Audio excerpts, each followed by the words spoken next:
मुख्य तौर पर किन कमोडिटीज पर बातचीत की जाएगी। सबसे पहले हम लोग बुलियन मार्केट पर चर्चा करेंगे। गोल्ड सिल्वर में लगातार गिरावट जारी है। गोल्ड जो है $4000 प्रति औंस के नीचे फिसल चुका, 8 महीने के सबसे निचले स्तर पर आ चुका है। जून महीने की बात की जाए तो जून महीने में ही करीब 12% टूट चुका है गोल्ड।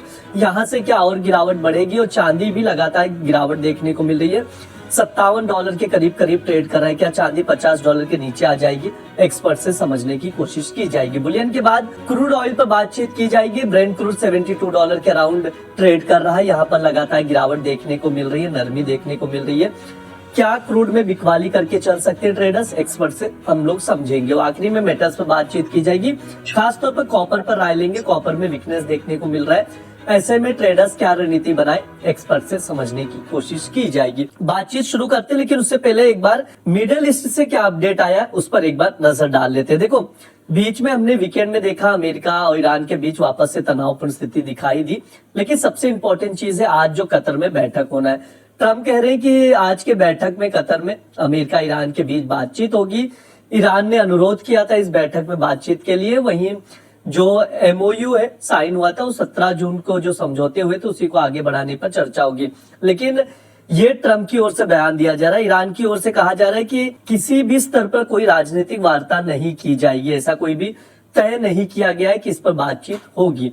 तो ये ओवरऑल सिनारियो, इसको भी हम लोग समझने की कोशिश करेंगे। तरुण सर, आपसे शुरुआत करूंगा। सबसे पहले गोल्ड पर राय लूंगा। कैसे देख रहे हैं गोल्ड के मार्केट को? क्या प्राइसेस और गिरेंगे? क्योंकि 4000 का जो एक लेवल था 3980 का, वो टूट चुका है।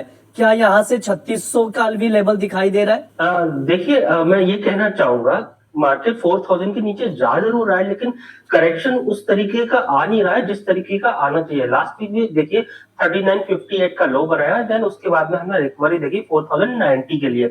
आज वो लो कटा, लेकिन उसके बावजूद भी प्राइस है ना नीचे चल नहीं रहे हैं। साइमल्टेनियसली देखिए, ईरान और US ने जो स्ट्राइक थे, ट्रेड किए एक दूसरे के अगेंस्ट में लास्ट वीकेंड पर, उनके पीछे कारण था स्ट्रेट ऑफ हॉर्मुज को जो ईरान ने ब्लॉक कर दिया था, क्योंकि US कहीं ना कहीं पैरेलल रूट निकालने की कोशिश कर रहा है। वो ईरान होने नहीं देगा। ईरान की तरफ से जो सीनियर ऑफिशियल्स है उनका साफ कहना है, चाहे अब्बास अरागची की बात कर ले, चाहे पदेशियां की बात कर ले, कि स्ट्रेट ऑफ हॉर्मुज पर अगर वर्चस्व रहेगा उनका रहेगा, और अगर कहीं ना कहीं वो एफिलिएशन होगा तो कतार के साथ में होगा। साथ ही साथ में देखिए क्या हुआ, अगेन फिर से आज कतार में मिलने को तैयार है। ट्रम्प तो कहेंगे कि उन्होंने बोला तो हमने उनके ऊपर एहसान कर दिया, हम मिलने को तैयार है। तो ईरान का स्टांस क्लियर है कि वो अपने डिप्लोमेट को भेज रहे हैं, बट अल्टीमेटली ये रीजन नहीं है। वो साथ ही साथ इस पर वार्ता करना चाहते हैं कि फ्रोजन जो फंड है उसका कितना दोगे भाई हमको। तो ऑल टुगेदर अब डिपेंड करता है कि एग्जैक्टली आज क्या आउटकम निकलता है। आप न्यूक्लियर पर भी दबा रहे हो ईरान को, आप है ना स्ट्रेट ऑफ हॉर्मुज पर भी दबा रहे हो, तो इतना कुछ पॉसिबल है नहीं। तो ऑल टुगेदर मार्केट कंफ्यूज है। लेकिन इन सब के बीच में ये नहीं भूलना चाहिए, इन्फ्लेशनरी कंसर्न ईज होते हुए आ रहे हैं। अभी वो अभी देखिए थोड़ा सा डाउट हो गया है अगर ये MOU कंटिन्यू करता है। जैसा कि हमने लास्ट थर्सडे को देखा था, 31 शिपमेंट फ्लो किए थे हॉर्मुज से, एंड अगर वो फिर से ऐसे ही शिपमेंट जाते हैं, so all together we will see कि कहीं ना कहीं इन्फ्लेशनरी कंसर्न ईज होगा तो गोल्ड सिल्वर के लिए पॉजिटिव होगा। मुझे ऐसा लगता है, देखिए 3940 के नीचे अगर गोल्ड चलेगा तो शॉर्ट टर्म प्रॉफिट बुकिंग के चलते 3850 से 3800 आ सकता है, उसके नीचे नहीं लगता। लेकिन कंट्रेरी अगर 4025 के ऊपर अगर आज चलना चालू करता है,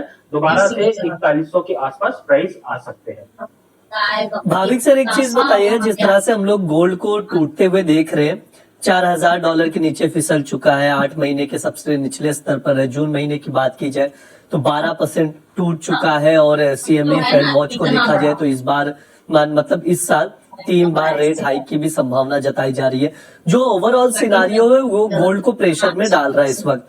आपसे यही जानना चाहेंगे, क्या गोल्ड की गिरावट अभी थमी नहीं है? यहाँ से और टूटता हुआ दिखाई देगा? फिलहाल लग रहा है कि थोड़ा वीक ही रहेगा, क्योंकि कोई गोल्ड के लिए पॉजिटिव तो ट्रिगर्स है नहीं।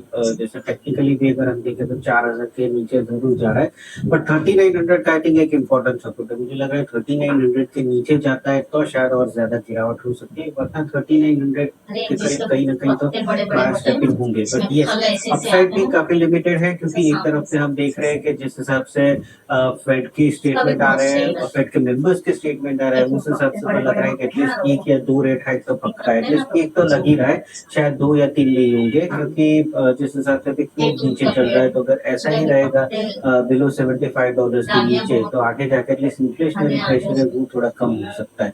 तो ओवरऑल अभी भी मार्केट एक्सपेक्ट कर रहा है कि एक या दो रेट हाइक हो सकती है, जिसकी वजह से हम देख रहे हैं कि लगातार दबाव है गोल्ड में। और दूसरी तरफ हम देख रहे हैं कि कोई ट्रिगर्स पॉजिटिव है नहीं, क्योंकि ये जो वॉर प्रीमियम था यूएस वो भी खत्म हो गया है। स्टेट ऑफ हॉर्मोज और एमओयू के बीच में अभी भी अनिश्चितता है, बट एटलीस्ट लग रहा है कि जो मेजर वॉर जो है वो खत्म हो चुका है। तो इसके लिए मुझे लग रहा है कि यहीं से यहाँ से गोल्ड जो है वो 2 महीने में शायद कंसोलिडेट करेगा। जब एक रेट हाइक होगी उसके बाद मार्केट को लगेगा कि अभी नेक्स्ट रेट हाइक नहीं आने वाली है, तो हम देखेंगे कि गोल्ड और सिल्वर जुड़ी में रहेगी। तो एक्सपेक्टेड है कि एटलीस्ट सितंबर तक, मिड अगस्त से सितंबर तक गोल्ड जो है वो थोड़ा दबाव में रहेगा। टेक्निकली भी जब तक 4400 के ऊपर नहीं जाता कोई तेजी देखने को नहीं मिल रही, और नीचे 3900 एक इम्पोर्टेंट सपोर्ट है, उसके नीचे जाता है तो मुझे लग रहा है और दबाव आ सकता है। सर ट्रेडर्स क्या रणनीति बनाए अभी के लिए, कौन सा लेवल्स इंपॉर्टेंट लग रहा है? क्या अभी पोजीशन बनानी चाहिए गोल्ड में या अभी दूर रहे? भाविक सर देखिए, पोजिशनली अगर मैं बोलूंगा कि किसी को लॉन्ग टर्म के लिए करना है तो डेफिनेटली, क्योंकि देखिए ये 6 महीने में अगर जो कंसोलिडेट होगा नेक्स्ट 6 महीने की बात करें, नेक्स्ट मई या जून में, तो ये प्राइसेस शायद नहीं होंगे। तो इसलिए मैं बोलूंगा कि ट्रेडिंग की रणनीति पे अभी भी दबाव है, तो शायद सेल प्राइस की रणनीति रखनी चाहिए। बट अगर किसी को बाय करना है, ईटीएफ में इन्वेस्ट करना है या अभी भी पोजीशन लेना है, तो मैं बोलूंगा 140 से 130 के बीच में जो लेवल्स है वो काफी अट्रैक्टिव लग रहे हैं, और लंबी अवधि के लिए डेफिनेटली बाय कर सकते हैं। तो अगर किसी की पोजीशन भी है ईटीएफ में और यहाँ से एवरेज करना चाहते हैं, तो मैं बोलूंगा कि डेफिनेटली एवरेज करें। और किसी ने पोजीशन कभी भी नहीं ली है तो मैं बोलूंगा कि यहाँ से एटलीस्ट एसआईपी के जरिए करंट मार्केट प्राइस से ही ईटीएफ में बाय करना शुरू करें। तरुण सर ये बताइएगा गोल्ड सिल्वर में क्या रणनीति बना सकते हैं ट्रेडर्स? कौन से लेवल्स इंपॉर्टेंट नजर आ रहे? अभी दूर रहना चाहिए या पोजीशन बनने का कोई ऐसा लेवल्स है, स्पेसिफिक लेवल्स जहां पर एंट्री ले सकते हैं? देखिए, मैं भी है ना भाविक जी के साथ में हूँ। एक बात मैं कहना चाहूंगा, 3 रेट हाइक तो है ना नहीं लगता, अगर होगा तो 1 रेट हाइक होगा, और वो जो होना होगा वो जुलाई में ही हो जाएगा, और रेट हाइक के कंसर्न ईज होते हुए नजर आएंगे। आप देखिए यूएस का 10 ईयर बॉन्ड यील्ड 6 हफ्ते के लो पर आ गया है, ऑयल की प्राइस $70 के आसपास लगातार चलते हुए नजर आ रहे हैं। साथ ही साथ में मई मंथ का पीसीई जो नंबर आया था इन्फ्लेशन का, चाहे वो वाईओवाई की बात करें चाहे एमओएम की बात करें, इन लाइन विद एक्सपेक्टेशन आया था। जब मई का ऐसा था, जून जुलाई के जब नंबर्स आएंगे तो we will have a clarity. All together क्या है, जुलाई में अगर रेट हाइक नहीं होता तो मुझे लगता है स्टेटस को will be the story. And एक बार रेट हाइक हो गया, मान लीजिए गोल्ड का वहीं से लो बॉटम बन जाएगा और उसके बाद में रैली आना चालू हो जाएगी, तब तक का करेक्शन मार्केट में या कंसोलिडेशन देखने को मिल सकता है। मेरा अभी ये स्टांस रहेगा 3850 3800 की सपोर्ट जोन है, उसके नीचे सोना इतनी आसानी से नहीं जाएगा, और मे भी वहां से अदरवाइज अगर 4025 के ऊपर चला तो मे भी रिस्पाइट देखने को मिले $200-250 का। सो all together selling side avoid करना चाहिए। शॉर्ट टर्म ट्रेडर हो, इन्वेस्टर हो आप, तो मैं भी भाविक जी के साथ में हूँ। इन्वेस्टमेंट के लिए उम्दा लेवल है, हमको $100-150 के करेक्शन का आएगा नहीं आएगा वो तो पता ही नहीं, वेट नहीं करना चाहिए। और यहाँ पे मैं ये भी नहीं कहूंगा कि आप एसआईपी रूट के थ्रू कर लीजिए, जब इतने अच्छे प्राइस मिल रहे हैं तो आप 2 ट्रांच में भी कर सकते हैं, अगर आपका कैपेसिटी आप सिंगल शॉर्ट में भी कर सकते हैं। All together it's a buy for investment. Trading के लिहाज से बोथ साइड के मूव देखने को मिलेंगे, लेकिन सेलिंग में थका हुआ नजर आ रहा है लास्ट थर्सडे से, एंड अभी आज भी देखिए सपोर्ट काटा, उसके बाद में चला नहीं। सो ऑल टुगेदर हम कहीं ना कहीं टायर्डनेस देख रहे हैं मार्केट में करेक्शन के अंदर, which is early indication short term में कभी भी इसके अंदर बाउंस आ सकता है। और सर सिल्वर को कैसे देख रहे हैं? सिल्वर जो सवाल अभी पूछा जा रहा है कमेंट बॉक्स में और पिछले 3-4 दिनों से पूछा जा रहा है, जब से सिल्वर को लगातार हम लोग गिरते हुए देख रहे हैं, अभी एमसीएक्स पर देखिए 218 पर तो आ चुका है, क्या यहाँ से सिल्वर 2 लाख के नीचे और कॉमेक्स पर अगर देखा जाए $50 या उसके नीचे जाने की संभावना है सर? देखिए, मेरे को ऐसा लगता है $55.50 जो अभी रिसेंटली लो बने हैं वो नहीं कटेंगे।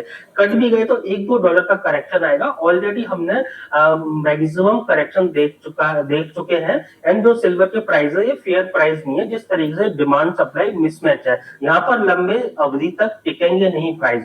जब तक $55.50 नहीं काट रहा तो रेंज रह सकती है $55.50 से $59.50। द मोमेंट $59.50 या $60 के ऊपर चलेंगे, इसमें शॉर्ट टर्म में तेजी देखने को मिल सकती है। और बात करते हैं भारतीय बाजारों की, मैं कहूंगा कि जब तक 1,98,000 के नीचे प्राइस क्लोज नहीं देंगे, कोई ट्रेंड रिवर्सल नहीं है लॉन्ग टर्म का। उसके नीचे गए तो कंसोलिडेशन टाइम वाइज देख सकते हैं।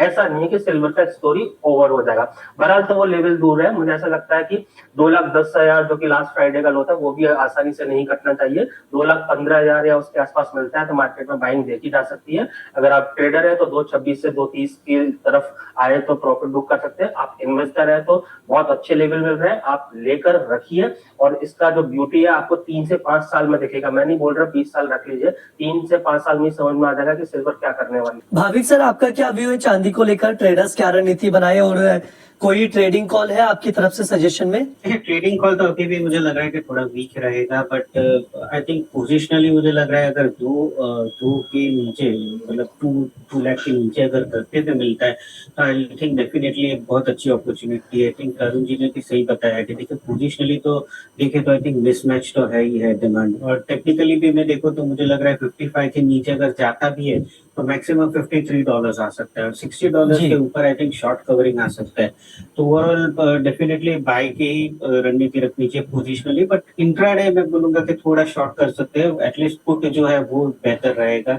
तो पुट में 2,20,000 का पुट जो ऑप्शन है वो बाय करके चल सकते हैं इंट्राडे 7,600 के करीब, 8,800 के टारगेट के लिए, और 7,000 का इंट्राडे स्टॉप लॉस रहेगा। ठीक है, यहाँ पर सर सिल्वर में वीकनेस ही देख रहे हैं तो 2,20,000 का पुट में लॉन्ग पोजीशन बना सकते हैं 7,600 पर और 8,800 तक के टारगेट के लिए, और 7,000 का स्टॉप लॉस लगाइए। ये भाविक सर की राय है, उसके अकॉर्डिंग आप लोग ट्रेडिंग कॉल स्क्रीन पर है, नोट डाउन करके चल सकते हैं। स्टॉप लॉस मस्ट है, इस चीज का आप लोग जरूर ध्यान रखिए।